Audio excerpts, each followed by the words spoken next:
Viewers, வணக்கம். Astro அரிச்சுவடியிலேருந்து உங்கள் ரேவதி தண்டபாணி பேசுகிறேன். நீங்கள் தடவையாக என்னுடைய வீடியோ பார்க்குறீங்கன்னா சப்ஸ்கிரைப் பண்ணுங்க. அப்போ தான் நான் போடுற வீடியோஸ் உங்களுக்கு உடனே கிடைக்கும்.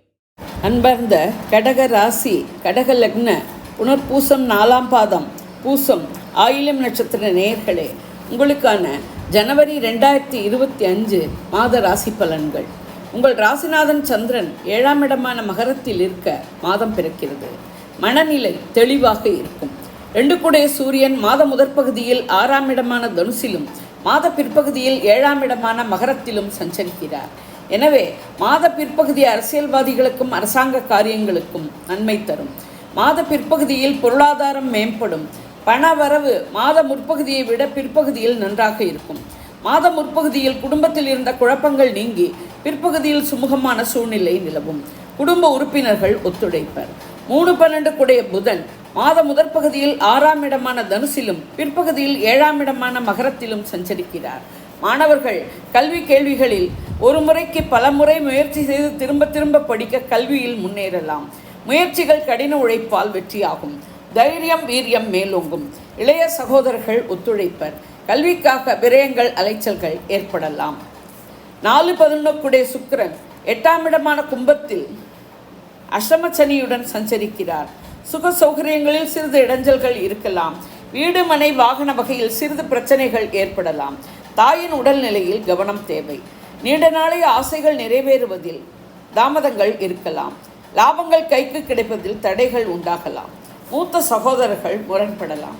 பெண்களின் தேவைகளுக்காக போராட வேண்டிய சூழ்நிலை அமையலாம். பெண்கள் வீட்டிலும் அலுவலகத்திலும் முன்னேற கடின முயற்சி செய்ய வேண்டும். கலைத்துறையினருக்கு சாதகமான மாதம் இல்லை. திருமணங்களை தள்ளி போடுவது நன்மை தரும். காதல் வாழ்க்கை கரடுமுரடாக இருக்கும்.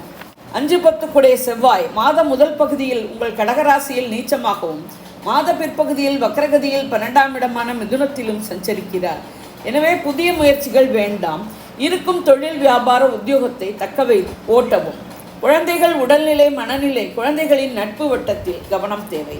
6-9 கூடைய குரு 11ஆம் இடமான ரிஷபத்தில் சஞ்சரிப்பது ஒரு ஆறுதலான சாதகமான சூழ்நிலை. எனவே எதையும் கடந்து செல்லும் ஆற்றல் அமையும். குரு பார்வை 3ஆம் இடமான கன்னி, 5ஆம் இடமான விருச்சிகம், 7ஆம் இடமான மகரத்தில் விழுகிறது. உங்கள் முயற்சிகள் கடின உழைப்பால் வெற்றியாகும். குழந்தைகள் கல்வி கேள்விகளில் மேம்படுவர். கணவன் மனைவி உறவு அந்யோன்யமாகவும் அன்பு பாசத்துடனும் இருக்கும். நண்பர்கள் தொழில் கூட்டாளிகள் ஒத்துழைப்பர். 7-8 கூடைய சனி அஷ்டம சனியாக இன்னும் 3 மாதங்கள் இருப்பார்.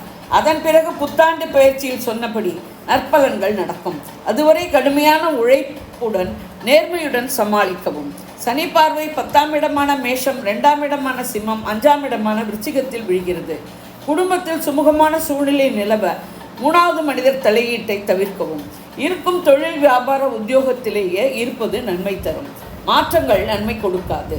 குழந்தைகள் விஷயத்தில் கவனம் தேவை. 3இல் இருக்கும் கன்னி கேத்துவாலும் 9இல் இருக்கும் மீனராகுவாலும் பிரச்சனைகள் இல்லை. கிரகங்களால் ஏற்படும் குழப்பங்கள் சஞ்சலங்கள் தீர தெய்வ வழிபாடு, ஆன்மீக சிந்தனை இவற்றுடன் யோகா தியானம் போன்றவை கை கொடுக்கும். அரசமர விநாயகரை வலம் வருவதும் பிறைசூடிய சிவன் வழிபாடும் மேன்மை தரும். சந்திராஷ்டம தினங்கள் ஜனவரி 3 மதியம் முதல் 4-5 மதியம் வரை, பிறகு 31 சந்திராஷ்டம தினங்களில் உஷாராக இருக்கவும். பயணங்கள் புதிய முயற்சிகளை தவிர்க்கவும். வண்டி வாகனங்கள் ஓட்டும் போது கவனமாக இருக்கவும். வம்பு வழக்குகளை தவிர்க்கவும். இது ஒரு பொது பலன். வாக்கிய பஞ்சாங்கப்படி சொல்லப்பட்டுள்ளது. உங்கள் பிறந்த ஜாதகம், தசை, நடப்பு புக்திப்படி பலன்கள் வேறுபடலாம். நீங்கள் இதே லக்னமானால் இந்த ராசிக்கான பலனையே எடுத்துக்கொள்ளலாம். வேறு லக்னமானால் உங்கள் லக்னம் விழும் ராசியின் பலனை எடுத்து ஒப்பிட்டு கொள்ளவும். நான் கொடுத்த இந்த வீடியோ உங்களுக்கு பிடிச்சிருக்கும்னு நினைக்கிறேன். பிடிச்சிருந்ததுன்னா லைக் பண்ணுங்க, ஷேர் பண்ணுங்க, கமெண்ட் பண்ணுங்க. நன்றி, வணக்கம்.